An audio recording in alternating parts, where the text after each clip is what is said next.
सागर की गर्जन करती लहरें और उनके ठीक सामने भारत के पश्चिमी तट पर खड़ा एक विशाल गगनचुंबी ढांचा, सोमनाथ।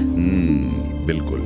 जब भी स्थान की कल्पना की जाती है तो मन में आस्था, भव्यता और सदियों के ऐतिहासिक संघर्ष की एक बहुत ही स्पष्ट छवि उभरती है। हाँ, सतह पर दिखाई देने वाला ये वर्तमान मंदिर अपने आप में एक महाकाव्य है। लेकिन देखिए, जो सतह पर दृष्टिगोचर होता है वो कभी भी पूरी कहानी नहीं होता। सही बात है। जमीन के ऊपर का इतिहास अक्सर वही होता है जो समय या सत्ता हमें दिखाना चाहती है। बिल्कुल।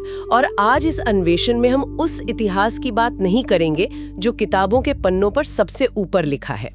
आज हमारे सामने पुरातात्विक सर्वेक्षणों के विस्तृत दस्तावेज हैं। और साथ ही IIT गांधीनगर द्वारा किए गए ग्राउंड पेनिट्रेटिंग रडार का जटिल वैज्ञानिक डेटा दी है। हाँ, और 7वीं शताब्दी के चीनी यात्री ह्यून सांग के प्राचीन यात्रा वृत्तांत भी। इन तमाम दस्तावेजों और वैज्ञानिक प्रमाणों को एक साथ रखकर हमारा उद्देश्य उस सत्य की खोज करना है जो जमीन के 12 मीटर नीचे घने अंधेरे और सदियों के मौन में दबा हुआ है।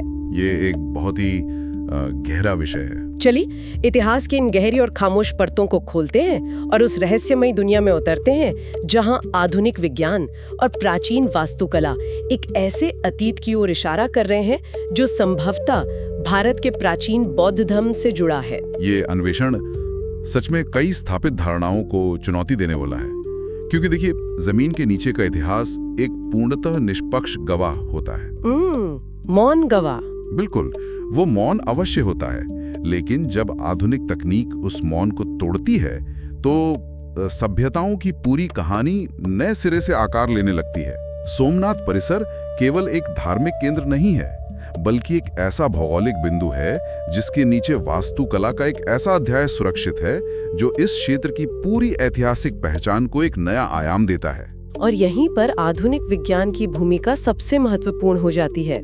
हाल ही में IIT गांधीनगर और पुरातत्व विभाग ने ग्राउंड पेनिट्रेटिंग रडार, जिसे GPR तकनीक कहा जाता है, उसका उपयोग करके इस पूरे परिसर का एक बेहद सूक्ष्म त्रि-आयामी सर्वेक्षण किया है। ये तकनीक अपने आप में बहुत ही अद्भुत है। असल में इसे समझने के लिए हम एक वैज्ञानिक प्रक्रिया की कल्पना कर सकते हैं।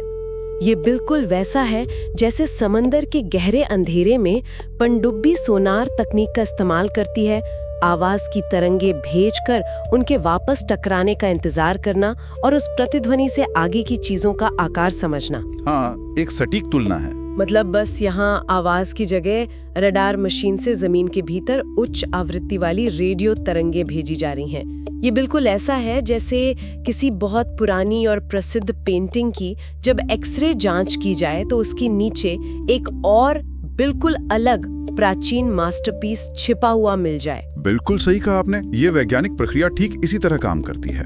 जब ये रडार तरंगे जमीन के भीतर गहराई तक जाती हैं, तो वे अलग अलग घनत्व वाली चीजों से टकराकर वापस लौटती हैं। ठोस पत्थर, ढीली मिट्टी या जमीन के नीचे मौजूद खाली जगह। हर चीज की प्रतिध्वनि अलग होती है। हाँ, ये सभी इन तरंगों को अलग अलग गति और अलग अलग कोण से वापस भेजते हैं। सतह पर मौजूद कंप्यूटर इन वापस आने वाली तरंगों के डेटा को इकट्ठा करता है और बिना एक भी कुदाल चलाए जमीन के नीचे दबी हुई संरचनाओं का एक सटीक 3-आयामी नक्शा तैयार कर देता है। ये तकनीक सच में इतिहास को देखने का नजरिया बदल रही है। और जब सोमनाथ के वर्तमान मंदिर परिसर के ठीक नीचे 12 मीटर की गहराई तक इस तकनीक का प्रयोग किया गया, तो जो चित्र उभर कर सामने आया उसने सभी को चौंका दिया। तो जमीन के 12 मीटर नीचे आखिर मिला क्या? क्योंकि वही संरचनाएं ही आज के हमारे इस अन्वेषण का मुख्य केंद्र है। रडार के डेटा ने स्पष्ट रूप से एक 3 मंजिला भूमिगत संरचना के संकेत दिए हैं। 3 मंजिला जमीन के नीचे? हाँ, कई अलग अलग कक्ष, एक विशाल प्रवेश द्वार और सबसे महत्वपूर्ण 32 स्तंभों वाला एक अत्यंत विशाल कक्ष। 32 स्तंभों का कक्ष, ये बहुत बड़ा निर्माण है। इसके साथ ही एक बहुत ही स्पष्ट L आकार का विस्तृत निर्माण भी दिखा है। मतलब एक मंदिर के ठीक नीचे इस तरह की संरचनाओं का मिलना, ये कई गंभीर प्रश्न खड़े करता है। बिल्कुल, मंदिर वास्तुकला का अपना एक विशिष्ट विज्ञान होता है। एक सामान्य हिंदू मंदिर के गर्भगृह और मंडप के नीचे इस तरह का 3 मंजिला व्यवस्थित निर्माण वो भी 32 स्तंभों के एक बड़े कक्ष और एल आकार के गलियारों के साथ। ये पारंपरिक मंदिर वास्तुकला के नियमों से बिल्कुल मेल नहीं खाता। तो ये वास्तुकला किस दिशा में इशारा कर रही है?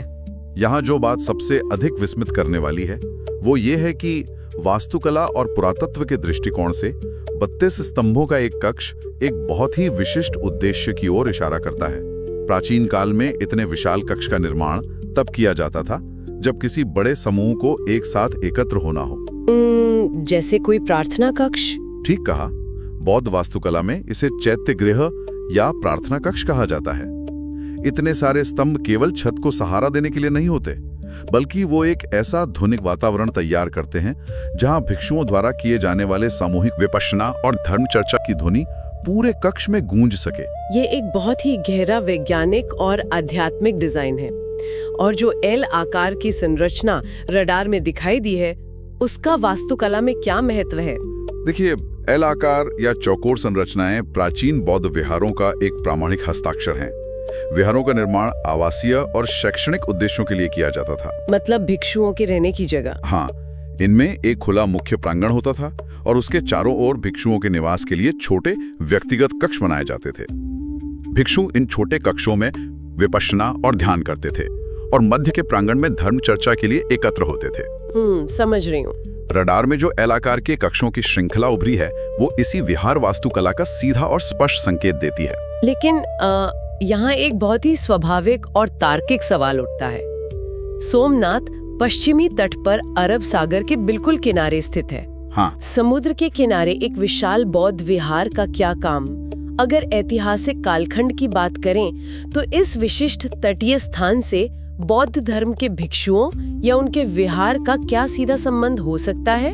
इस प्रश्न का उत्तर व्यापार और धर्म के गहरे ऐतिहासिक संबंध में छिपा है। प्राचीन काल में धर्म और व्यापार हमेशा एक ही मार्ग पर चले।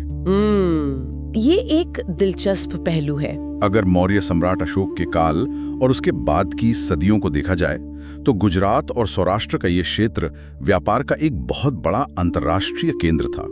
यहाँ के बंदरगाहों से रोम, अरब और अफ्रीका तक समुद्री व्यापार होता था। तो क्या भिक्षु भी इन व्यापारिक मार्गों का उपयोग करते थे? बिल्कुल। बौद्ध भिक्षु अक्सर व्यापारियों के साथ यात्रा करते थे।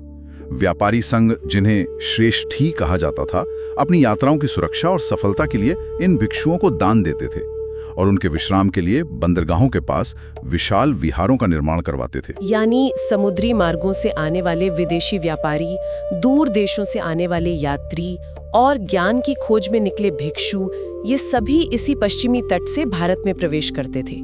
एक तरह से ये समुद्री सिल्क रूट का एक बहुत बड़ा जंक्शन था। सही कहा आपने। ये एक अंतर्राष्ट्रीय द्वार था और सौराष्ट्र का ये क्षेत्र केवल व्यापारिक समृद्धि तक सीमित नहीं था।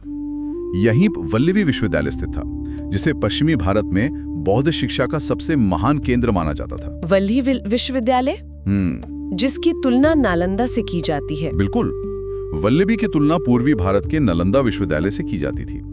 7वीं शताब्दी में जब चीनी यात्री ह्वेनसांग ने क्षेत्र की यात्रा की तो उनके यात्रा वृत्तांत स्पष्ट रूप से ये चित्र खींचते हैं कि सौराष्ट्र में बौद्ध धर्म अत्यंत समृद्ध अवस्था में था। तो ह्वेनसांग ने अपने लेखों में इसका जिक्र किया है। हाँ, ह्वेनसांग ने सौराष्ट्र क्षेत्र में मौजूद अनेक बौद्ध विहारों और हजारों भिक्षुओं का विस्तृत वर्णन किया है। तो ह्वेनसांग के वे यात्रा वृत्तांत आज के इस वैज्ञानिक डेटा को एक बहुत ही ठोस ऐतिहासिक संदर्भ देते हैं। आज भी अगर गिरनार या जूनागढ़ की पहाड़ियों की तरफ देखा जाए तो वहां स्पष्ट रूप से प्राचीन बौद्ध गुफाएं, ध्यान कक्ष और सम्राट अशोक के शिलालेख मौजूद हैं। जी बिल्कुल। और जूनागढ़ से सोमनाथ की दूरी बहुत अधिक नहीं है। तो मेरा सवाल यह है कि अगर गिरनार और जूनागढ़ में बौद्ध विहारों की एक पूरी श्रृंखला थी और सौराष्ट्र शिक्षा का एक अंतर्राष्ट्रीय केंद्र था, तो क्या सोमनाथ, जो कि इस पूरे व्यापारिक समुद्री मार्ग का मुख्य द्वार था, इस पूरी बौद्ध श्रृंखला का सबसे महत्वपूर्ण या कहें तो प्रवेश बिंदु था? ऐतिहासिक भूगोल के अनुसार ये पूरी तरह से तार्किक है।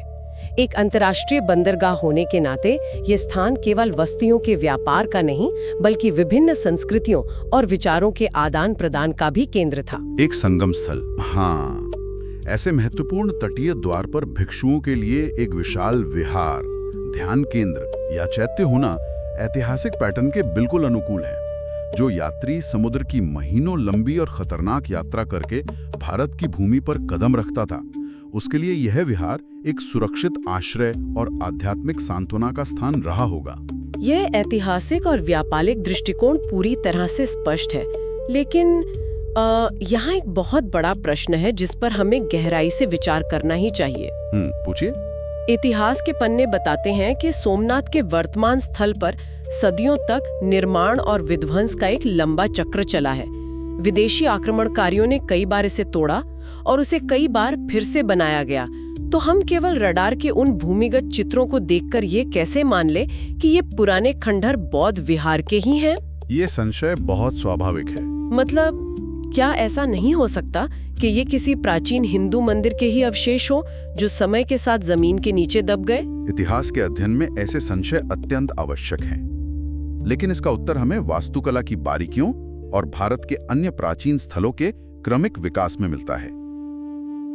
देखिए, जब एक मंदिर का विध्वंस होता है और उसी स्थान पर नया मंदिर बनता है, तो उसकी आधारशिला, उसके गर्भगृह का आकार और उसकी परिक्रमा का पथ एक निश्चित ज्यामितीय नियम का पालन करता है।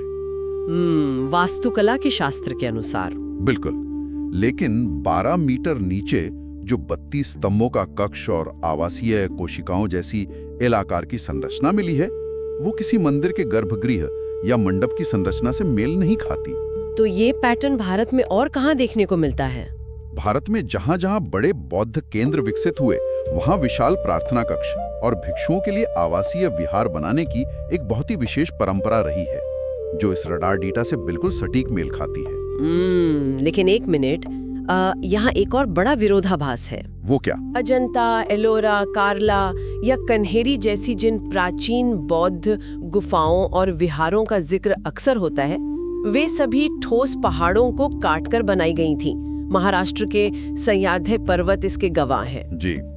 लेकिन सोमनाथ तो समुद्र के बिल्कुल किनारे है। हाँ, ये तटीय क्षेत्र है। तो यहाँ रेतीली जमीन है, समुद्र की लहरें हैं। ऐसे तटीय इलाके में भूमिगत या 3 मंजिला निर्माण कैसे संभव है?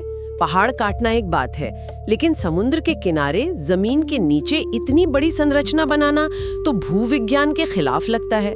ये एक अत्यंत सटीक और तकनीकी प्रश्न है।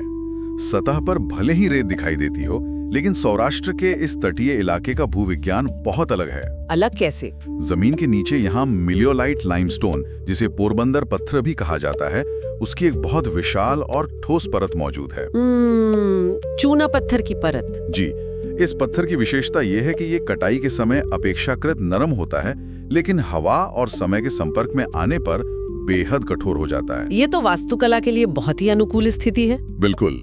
प्राचीन वास्तुकारों ने इस तटीय चट्टान की प्रकृति को बहुत गहराई से समझा था। उन्होंने सतह से नीचे की ओर खुदाई करते हुए इस ठोस चूना पत्थर को तराशकर वे भूमिगत कक्ष और स्तंभ बनाए होंगे। आश्चर्यजनक। यह कोई सामान्य निर्माण नहीं था, बल्कि भूगर्भ वास्तुकला का एक अत्यंत जटिल और उन्नत उदाहरण था। यानी वो भूमिगत वास्तुकला, तटीय चट्टानों को गहराई में तराशने की वो तकनीक और 32 स्तंभों का वो कक्ष, ये सब अपने आप में एक स्पष्ट प्रमाण है। हाँ, एक मौन प्रमाण।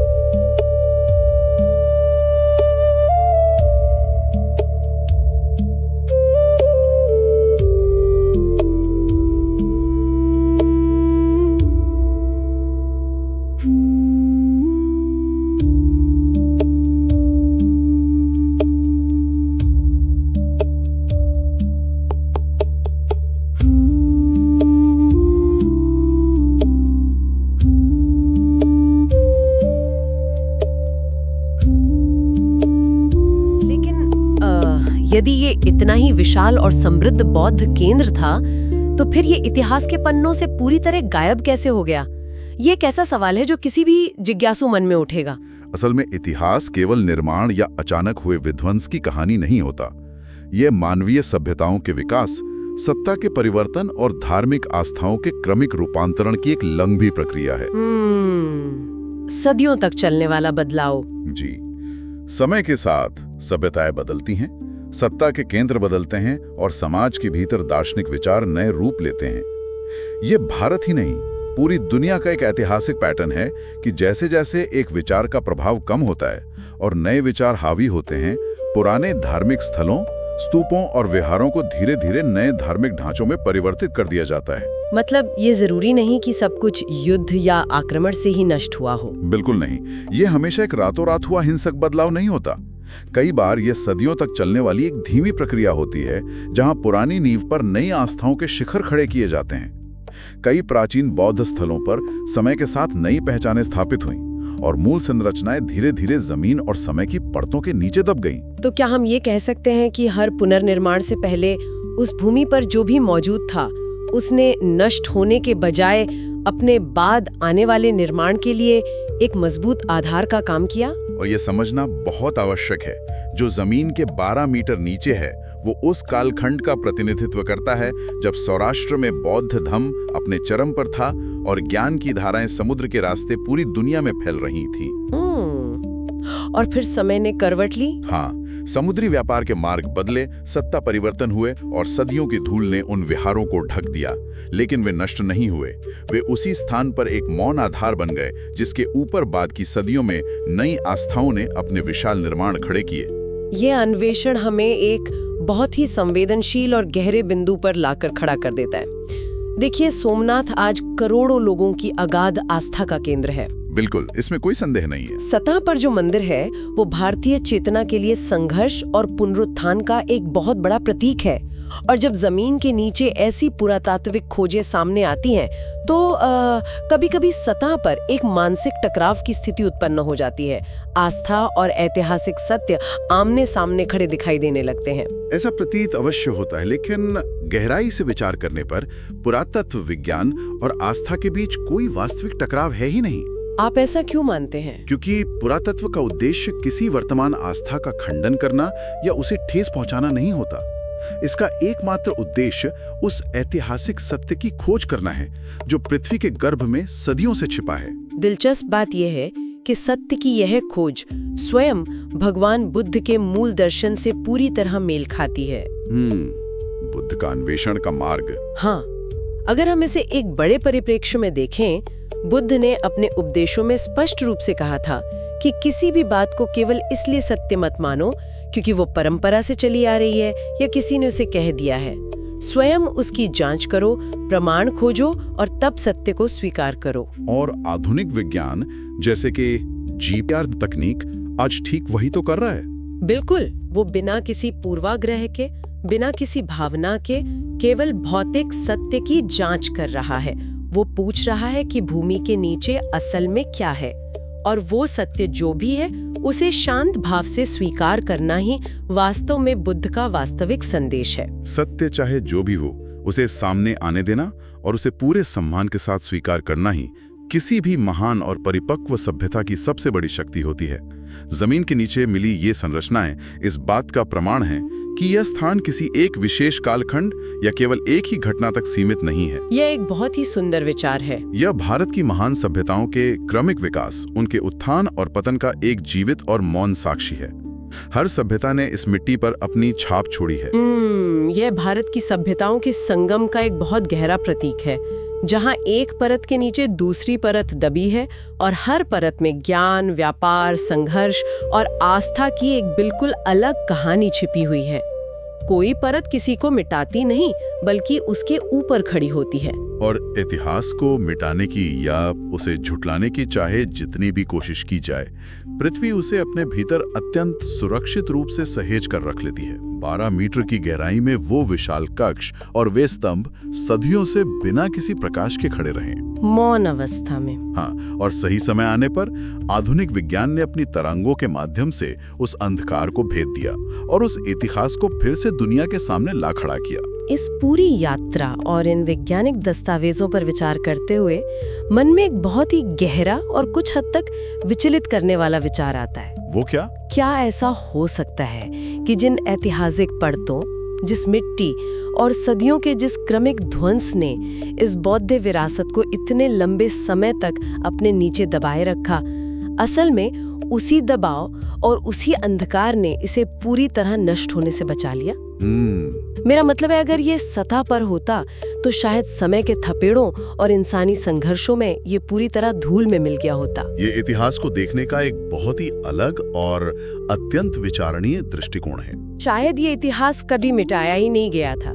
शायद ये खामोशी से समुद्र की लहरों की आवाज के नीचे 12 मीटर की गहराई में बैठकर भविष्य के विज्ञान और एक अधिक परिपक्व समाज का इंतजार कर रहा था, ताकि एक दिन जब रेडार की तरंगे उस तक पहुंचे तो वो अपनी कहानी किसी और के माध्यम से नहीं बल्कि अपनी वास्तुकला के माध्यम से खुद सुना सके। बिल्कुल, सोमनाथ केवल पत्थर का एक ढांचा नहीं है, ये समय का एक ऐसा मौन और विराट साक्षी है जिसके भीतर दबे हुए सत्य की आवाज अब सदियों बाद एक बार फिर गूंज रही है। एक ऐसी गूंज जिसे अब सुना जाना चाहिए। धम्मपद यूट्यूब चैनल को सब्सक्राइब करें।